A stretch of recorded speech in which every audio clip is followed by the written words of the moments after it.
Assalamualaikum warahmatullahi wabarakatuh. Selamat pagi, selamat berjumpa kembali di perkuliahan media pembelajaran.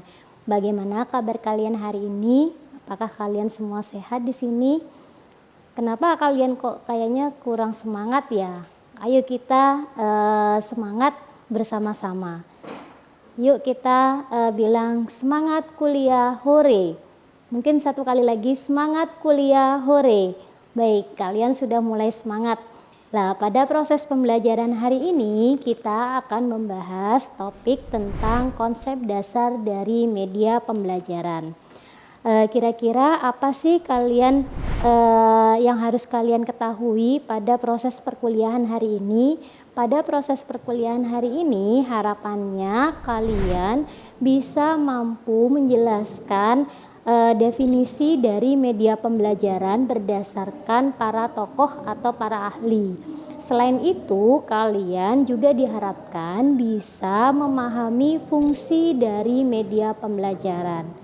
Nah, untuk indikator capaian yang ketiga, kalian juga diharapkan bisa mampu serta menjelaskan manfaat dari penggunaan media pembelajaran. Tentunya 3 indikator tadi harus kalian tempuh di pertemuan pertama hari ini. Jadi kita langsung saja masuk ke topik yang pertama, di mana topik yang pertama yaitu definisi media pembelajaran menurut para ahli.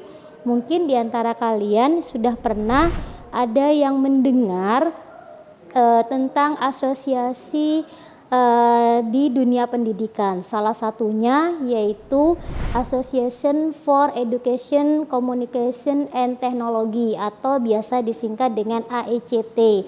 Nah, asosiasi ini sudah memberikan definisi apa sih yang dimaksud dengan media pembelajaran. Jadi, media pembelajaran merupakan segala sesuatu yang dapat digunakan untuk memfasilitasi atau mempermudah kegiatan individu dalam hal belajar. Jadi, kata poinnya dari definisi AECT yaitu dengan menggunakan media, maka proses pembelajaran seorang siswa akan jauh lebih mudah. Lah, kemudian ada pendapat tokoh yang kedua yaitu menurut Briggs. Lah, menurut Briggs, media pembelajaran merupakan sarana fisik untuk menyampaikan isi atau materi pembelajaran seperti buku, film, video, slide dan sebagainya. Jadi, menurut Briggs di sini fungsinya media jelas untuk menyampaikan proses isi dari materi yang akan disampaikan oleh seorang pendidik kepada pendidiknya secara langsung. Kemudian definisi yang ketiga yaitu dari tokoh yang namanya Newby. Menurut Newby, media pembelajaran merupakan sebuah saluran dari komunikasi yang membawa pesan. Di sini jelas ya bahwa yang membawa pesan adalah seorang guru atau pendidik, di mana tujuannya pasti berkaitan dengan tujuan pembelajaran, sehingga dengan adanya media pembelajaran proses penyampaian informasi dari pendidik ke peserta didik sangatlah mudah untuk dicerna oleh siswa atau oleh peserta didik. Nah, itu 3 definisi dari media pembelajaran menurut para ahli. Masih ada lagi loh definisi dari para ahli yang lain. Yang selanjutnya yaitu definisi berdasarkan Scrum. Jadi menurut Scrum, media pembelajaran dapat didefinisikan sebagai teknologi pembawa pesan yang dapat dimanfaatkan untuk keperluan pembelajaran. Jadi istilahnya dalam definisi Scrum, media itu dianggap bagian dari teknologi yang bisa membantu pendidik untuk menyampaikan pesan secara utuh kepada peserta didik, sehingga pengetahuan yang didapat oleh peserta didik juga utuh. Seperti itu definisi menurut Bapak Scrum. Lah, bagaimana definisi media pembelajaran menurut Umar Hamalik. Mungkin di antara kalian ada yang sudah pernah mengenal tokoh ini? Ya, benar. Jadi Umar Hamalik ini merupakan salah satu tokoh media pembelajaran, di mana beliau mendefinisikan bahwa media pembelajaran merupakan alat, metode, serta teknik yang digunakan dalam rangka untuk mengefektifkan komunikasi serta interaksi antara guru dan siswa dalam proses pembelajaran. Jadi dengan adanya media pembelajaran, menurut Umar Hamalik bahwa akan terjadi interaksi antara pembawa pesan, yaitu dalam hal ini adalah seorang guru dengan si penerima pesan. Penerima pesannya adalah siswa, sehingga harapannya dengan menggunakan media pembelajaran, proses pembelajaran akan jauh lebih interaktif kembali. Nah, itu adalah definisi menurut Umar Hamalik. Kemudian ada tokoh lain dari media pembelajaran, yaitu Smaldino. Jadi menurut Smaldino bahwa media pembelajaran adalah segala alat yang dapat membantu tercapainya tujuan pembelajaran. Jadi jelas ketika kita menggunakan definisi media pembelajaran menurut Smaldino, maka media yang kita gunakan saat proses pembelajaran harus benar-benar bisa membantu siswa. Ya, jadi bukan justru menyusahkan siswa. Misal ukurannya sangat kecil atau mungkin tulisannya tidak terlihat, sehingga siswa jauh lebih sulit mencerna proses pembelajaran. Berarti yang seperti itu masih belum termasuk kategori media pembelajaran. Lah, masih ada lagi bagaimana sih definisi media pembelajaran menurut Descartes. Jadi menurut Descartes, media pembelajaran adalah suatu sarana non personal. Jadi sarana yang bukan orang atau bukan termasuk guru. Jadi di sini khusus pendapatnya Descartes bahwa media itu adalah alat yang digunakan oleh seorang guru. Jadi bukan gurunya ya, dengan cara dia berfungsi sebagai penyampai pesan sehingga tujuan pembelajaran bisa tersampaikan dengan baik. Jadi menurut Descartes itu menjelaskan bahwa yang dimaksud guru di sini itu bukan termasuk media pembelajaran. Jadi media pembelajarannya yang dimaksud di sini adalah proses bagaimana si guru tadi itu merancang sebuah alat yang digunakan untuk proses pembelajaran. Lah, itu adalah definisi-definisi dari para ahli yang mendefinisikan media pembelajaran seperti apa. Lah, kalian sudah mengenal beberapa definisi dari para ahli. Sekarang saatnya kalian mencoba tulis catatan kecil di buku kalian untuk mendefinisikan menurut versi kalian media pembelajaran itu seperti apa. Ibu beri waktu 5 menit ya untuk mendefinisikan seperti apa media pembelajaran. Oke. Ibu rasa kalian sudah cukup untuk mengenal definisi dari media pembelajaran. Saat ini Ibu akan menjelaskan tentang seperti apa sih proses komunikasi dan letaknya peran media pembelajaran itu di mana. Jadi ketika kita menggunakan media pembelajaran, jelas bahwa media pembelajaran itu terletak di antara sumber informasi dan penerima informasi. Jadi letaknya antara media pembelajaran, yaitu antara sumber informasi, dalam hal ini adalah seorang guru, kemudian dan penerima informasi, dalam hal ini adalah siswa. Lah, letak media itu berada di antaranya, jadi di antara guru dan siswa. Otomatis maksudnya seperti apa? Jadi ketika kita mau menggunakan media pembelajaran tetapi gurunya tidak ada, Lah otomatis di sini proses komunikasinya kurang. Karena kenapa? Media pembelajaran itu berada letaknya di tengah. Jadi ketika seorang guru menggunakan media pembelajaran, memang sebaiknya ada penjelasan juga dari guru. Jadi guru menyampaikan media pembelajaran, topiknya, kemudian dibantu media pembelajaran sehingga siswanya bisa mencerna secara utuh pengetahuan dari yang disampaikan oleh seorang guru. Ya, dan di sini untuk proses komunikasi harus ada timbal balik dua arah. Jadi antara siswa dan guru itu saling interaksi, bukan hanya satu arah. Jadi bukan kayak hari ini ya, Ibu menyampaikan kepada kalian melalui video, tetapi tidak ada interaksi di antara kalian. Jadi tidak ada diskusi, kemudian tidak ada penugasan. Lah itu sama seperti Ibu meminta kalian proses pembelajarannya hanya satu arah, yaitu dari saya kepada kalian, tetapi tidak ada interaksi dari kalian kepada apa yang sudah diajarkan oleh Ibu, seperti itu. Jadi yang namanya proses komunikasi berarti timbulnya harus dua arah ya, dua arah. Jadi media itu fungsinya adalah untuk membantu proses penyampaian informasi sehingga tercipta antara interaksi guru dan siswa itu ada interaksi antara yang satu dengan yang lain, seperti itu.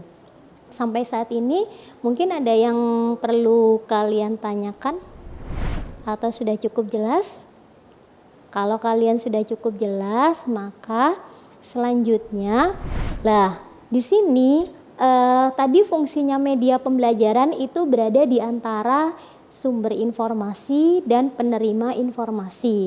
Namun di sini perlu diketahui bahwa penggunaan media pembelajaran itu tidak bisa digunakan secara mandiri.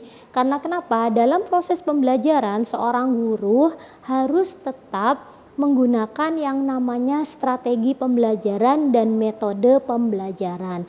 Contoh hari ini Ibu menggunakan media pembelajaran video, tetapi di dalam video pembelajaran ini Ibu harus menggunakan strategi pembelajarannya.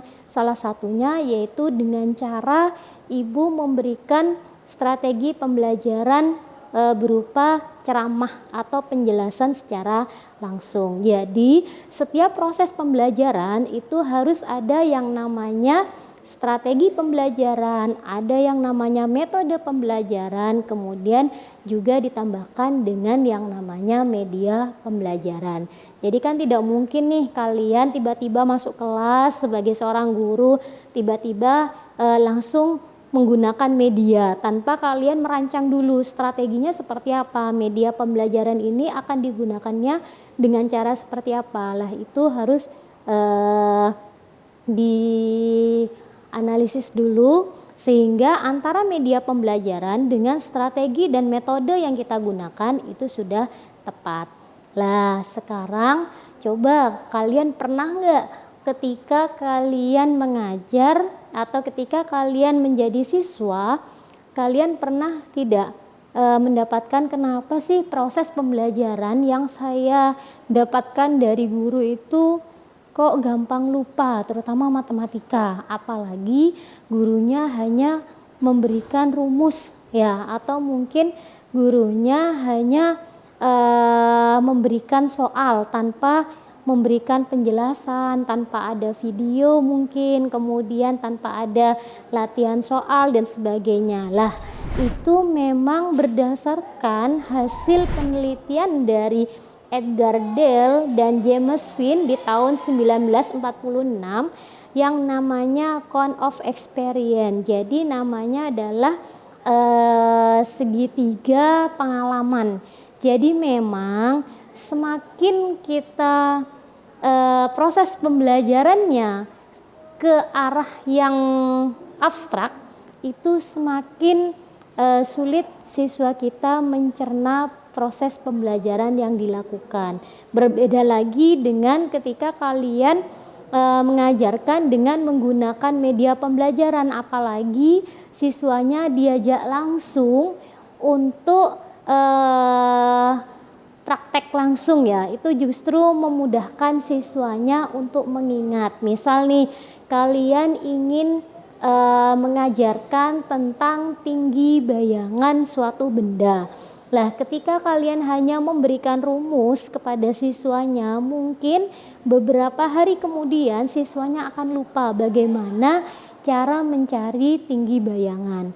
Tetapi ketika kalian menanamkan konsepnya itu dengan menggunakan media pembelajaran, misal nih kalian membawa siswanya ke sebuah lapangan, kemudian di lapangan kalian meminta siswa mengukur tinggi bayangan dari sebuah tiang bendera. Setelah itu kalian meminta untuk mengukur antara jarak pandang kalian dengan tiang bendera tersebut, sehingga tanpa harus naik kalian sudah bisa tahu kira-kira tinggi bendera sesungguhnya itu berapa.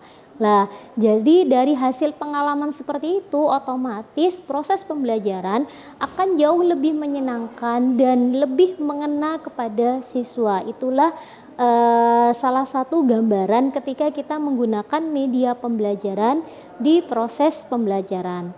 Lah, di sini ada hasil penelitian lain yang menunjukkan bahwa ketika seorang guru menggunakan media pembelajaran yang hanya berupa visual, yaitu berupa indera penglihatan, maka setelah 3 jam dia ingatannya hanya tersisa 70%.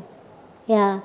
Kemudian setelah 3 hari ingatannya hanya tersisa 10% saja. Lah, bagaimana ketika seorang guru itu hanya menggunakan indera pendengaran saja? Misal gurunya hanya cerita atau gurunya meminta siswa untuk mendengarkan informasi mungkin lewat radio ya yang enggak ada gambarnya. Otomatis setelah 3 jam ketika siswa itu diberikan pertanyaan, maka ingatannya hanya 72% dari angka 100%. Berarti sudah menghilang ingatannya sebesar 28%. Lah, kalau sudah 3 hari, maka ingatannya hanya tersisa 20% tentang topik yang sudah disampaikan dengan menggunakan indera pendengaran. Lah, kemudian hasil penelitian yang ketiga di sini bahwa ketika seorang guru memilih media pembelajaran yang berupa media multimedia ya, di mana di sini menggunakan indera penglihatan, menggunakan indera pendengaran juga, maka ingatannya setelah 3 jam maka materi tersebut masih tersimpan baik sekitar 85%. Kemudian kalau sudah 3 hari ternyata ingatannya masih tersimpan baik sekitar 65%. Artinya dari hasil pembelajaran tadi maka dapat disimpulkan bahwa sebaiknya seorang guru ketika membuat media pembelajaran itu menggunakan media pembelajaran yang sangat komplit, yaitu indera penglihatan dan indera pendengaran, sehingga memang memori pengetahuan tadi bisa tersimpan lama di memori siswa kita. Jadi seperti itu. Jadi misal kalian buat video pembelajaran nih, kan ada gambarnya, kemudian ada teksnya, kemudian ada suaranya juga. Lah, itu jauh tersimpan lebih lama dibandingkan kalian hanya mungkin menunjukkan gambar saja, atau mungkin kalian di kelas hanya bercerita saja, sehingga siswanya tidak bisa mengulang kembali apa sih yang diceritakan oleh guru atau apa sih yang dijelaskan tadi di kelas.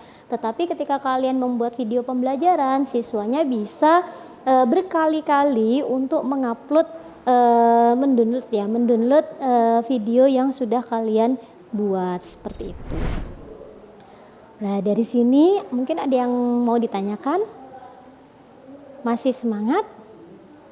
Wah, kalian sudah mulai loyo nih. Ayo kita sama-sama sorak gembira, semangat lagi. Semangat media pembelajaran, semangat, semangat, semangat. Oke, kita masuk ke topik yang kedua, yaitu tentang fungsi media pembelajaran.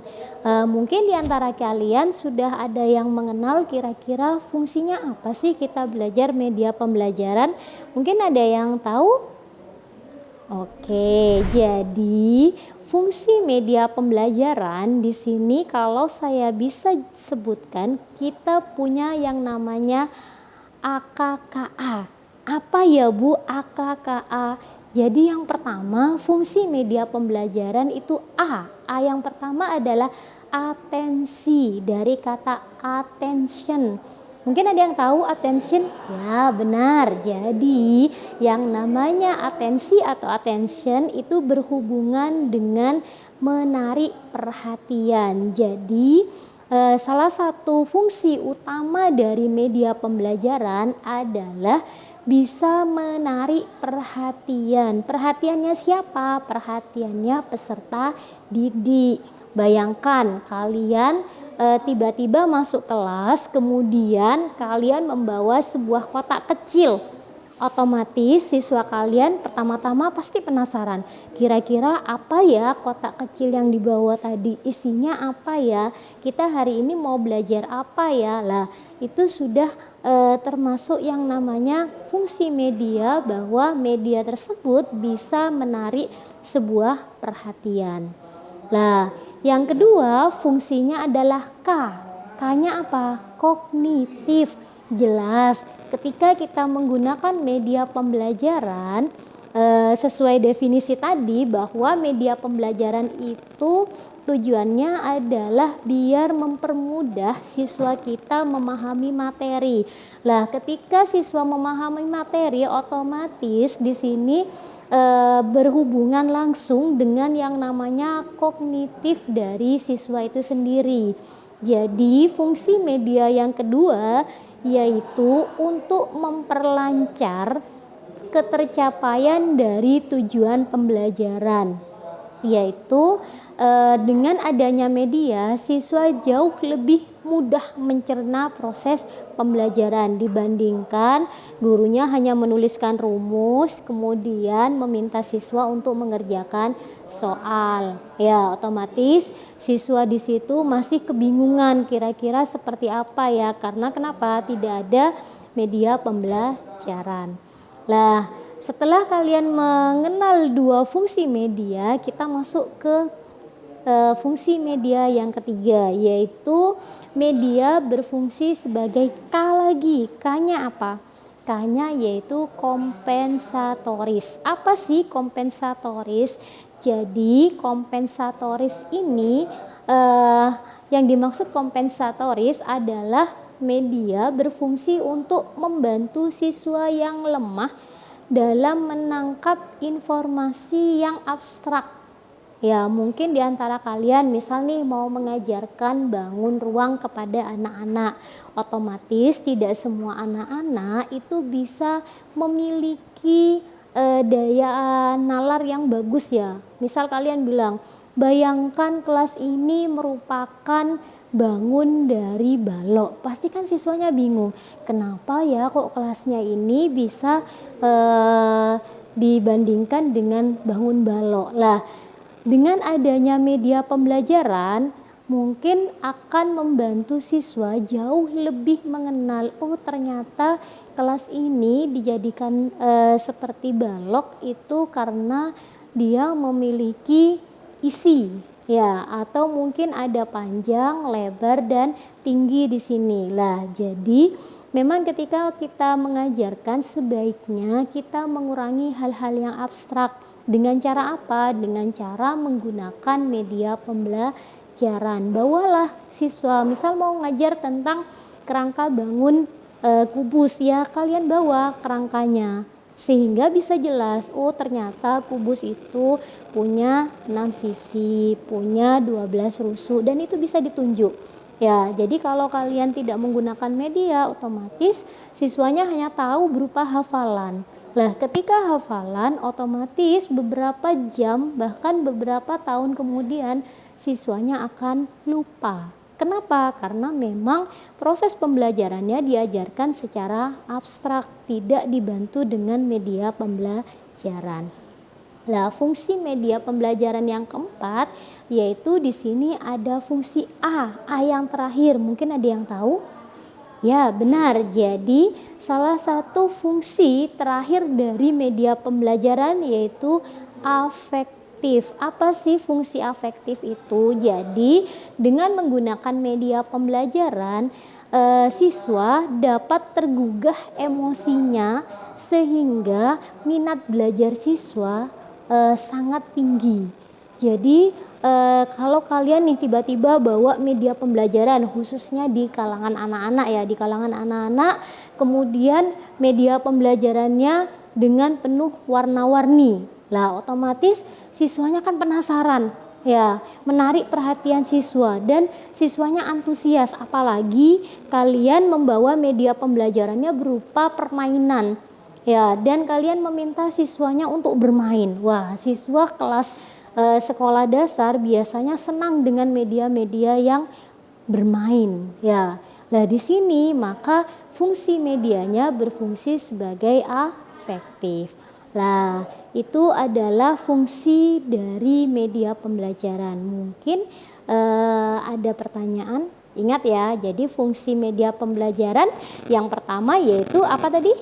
Atensi atau menarik perhatian. Yang kedua yaitu kognitif atau apa? Memahami materi.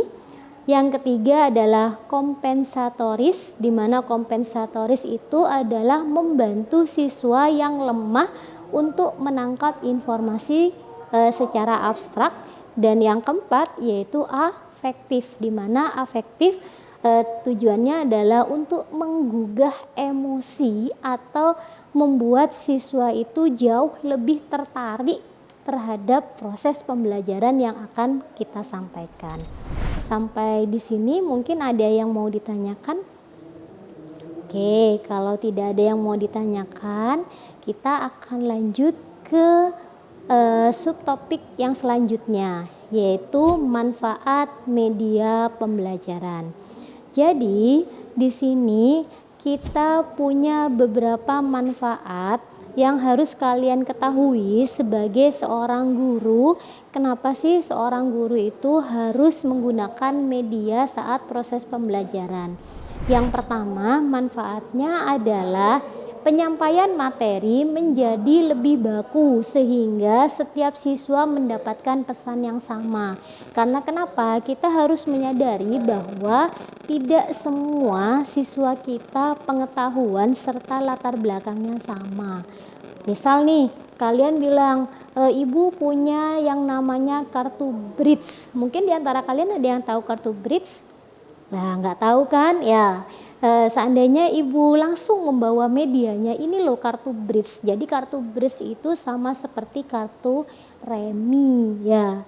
Jadi mungkin di istilah-istilah buku biasanya menggunakan kartu bridge, tapi di daerah kalian menggunakan yang namanya kartu remi. Lah, jadi dengan ibu membawa kartu remi atau bentuknya kartu remi, otomatis pesan yang disampaikan akan sama.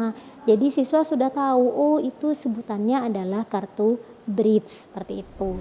Yang kedua adalah pembelajaran menjadi lebih menarik. Kenapa? Karena tadi fungsinya media adalah atensi, artinya membuat siswa tertarik, sehingga ketika kalian membawa media tetapi medianya tidak menarik, berarti sudah mengurangi fungsi dari media tersebut. Misal kalian bawa media ukurannya sangat kecil padahal kelas kalian besar ya, atau siswa kalian banyak, medianya sangat kecil sehingga tidak terlihat dari siswa yang duduk di posisi belakang. Lah, seperti itu berarti medianya masih belum bermanfaat secara maksimal. Karena kenapa? Tidak bisa menarik perhatian siswa. Manfaat yang ketiga yaitu pembelajaran menjadi lebih interaktif. Kenapa? Karena tadi fungsinya media pembelajaran adalah terjadi interaksi antara pembawa informasi dengan penerima informasi. Di sini pembawa informasi tadi siapa? Ya, pembawa informasinya adalah seorang guru, ya.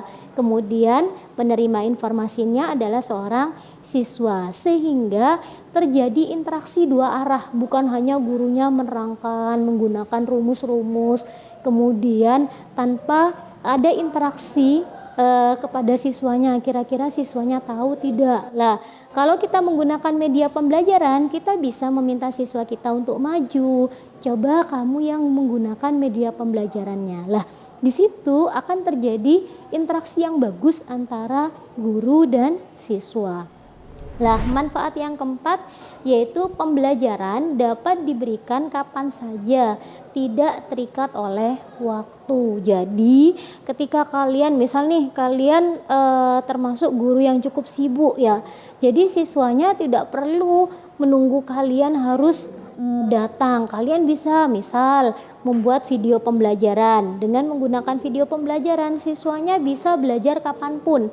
Ya, entah itu dia belajar waktu mata pelajarannya atau mungkin di rumah bisa mengulang kembali, dibandingkan kalian tidak menggunakan media, gurunya hanya ceramah, otomatis sampai di rumah siswanya nggak bisa mengulang kembali kira-kira apa ya yang tadi dipelajari, mungkin sudah lupa ya apa yang dikatakan oleh gurunya. Tetapi kalau kalian menggunakan media pembelajaran, otomatis siswanya, saya bisa tonton nih videonya di YouTube kapanpun dan dimanapun, sehingga proses pembelajaran bukan hanya terjadi saat pembelajaran saja atau bukan hanya terjadi di kelas, tetapi bisa terjadi di mana saja. Sehingga dengan menggunakan media pembelajaran secara tidak langsung kita bisa mengajarkan siswa kita untuk terus melakukan proses pembelajaran, baik menggunakan bantuan kita ataupun mereka belajar secara mandiri. Seperti itu manfaat dari media pembelajaran. Masih ada manfaat media pembelajaran yang lain? Ya, ada. Jadi di sini lama pembelajarannya dapat dipersingkat. Bayangkan kalau kalian punya topik banyak nih. Ya, ternyata kalian nggak menggunakan media pembelajaran. Kalian menuliskan semuanya di papan. Otomatis itu akan menyita waktu kalian sebagai seorang guru untuk menyampaikan materi pembelajaran. Kan sekarang sudah zamannya canggih ya. Tinggal kalian buat aja PowerPoint, sehingga ketika kalian mengajar, kalian bisa fokus ke isi dari materinya, bukan fokus untuk menuliskan mata pelajarannya seperti apa. Dan siswanya juga bisa fokus bukan hanya menulis, tetapi apa? Fokus mendengarkan penjelasan kalian. Karena kenapa? Kalau menggunakan PowerPoint, siswanya kan bisa tinggal minta. Jadi tanpa harus mencatat ya, karena sekarang zamannya sudah zaman berbasis teknologi. Jadi sudah nggak musim guru memberikan informasi dengan menuliskan di papan sebanyak mungkin, kemudian siswanya juga diminta untuk mencatat sampai bukunya hampir habis. Itu sudah nggak zaman ya sekarang. Jadi seperti itu. Jadi ketika lama pembelajarannya bisa dipersingkat, sisa waktu dari proses pembelajaran bisa kalian gunakan untuk berinteraksi atau mengadakan kegiatan pembelajaran yang jauh lebih menarik. Misal diakhiri dengan proses pembelajaran yang namanya mungkin permainan ya. Jadi seperti itu. Kemudian manfaat yang keenam yaitu daya serap siswa dapat ditingkatkan. Kenapa? Karena ketika kita menggunakan media pembelajaran tadi otomatis pengetahuan yang didapat dari guru itu jauh lebih mudah dicerna, sehingga daya serap kepada siswa juga akan jauh lebih mudah dan lebih awet ya ketika menggunakan media pembelajaran. Kemudian manfaat yang selanjutnya yaitu motivasi dan minat belajar siswa dapat ditingkatkan. Kenapa? Tadi dengan menggunakan media kita bisa menarik perhatian siswa sehingga siswanya bisa termotivasi Seperti itu. Dan manfaat media yang terakhir yaitu beban guru dalam proses pembelajaran dapat dikurangi. Jadi kalau kalian menjadi seorang guru, terutama guru pemula nih, ya otomatis kan kalian mungkin grogi karena pengalaman masih kurang. Lah, dengan menggunakan media pembelajaran akan membantu kalian dalam proses pembelajaran sehingga kalian tidak perlu tegang atau tidak perlu khawatir lupa materinya apa ya. Nah, ini manfaat dari media pembelajaran. Jadi, media pembelajaran itu sangat banyak sekali manfaatnya seperti itu. Nah, untuk proses pembelajaran hari ini kita sudah menyelesaikan 3 subtopik. Yang pertama tadi apa? Definisi media pembelajaran menurut para ahli. Yang kedua yaitu fungsi dari media pembelajaran. Dan yang ketiga yaitu tentang manfaat media pembelajaran. Nah, cukup sekian proses pembelajaran hari ini. Jangan lupa tetap semangat. Dan sebelum Ibu akhiri, di sini ada kata-kata bahwa pendidik kebutuhan masa depan adalah pendidik kreatif dan inovatif, sehingga tetap semangat menjadi pejuang pendidikan sejati. Wassalamualaikum warahmatullahi wabarakatuh.